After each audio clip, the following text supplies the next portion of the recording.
утки возле торгового дома Валентина.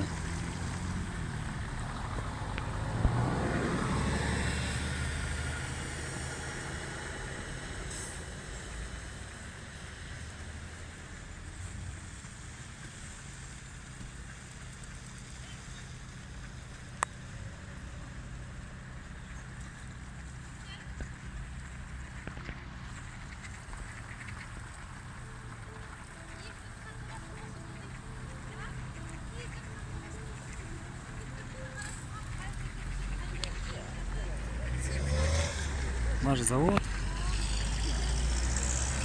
торговый дом Валентина.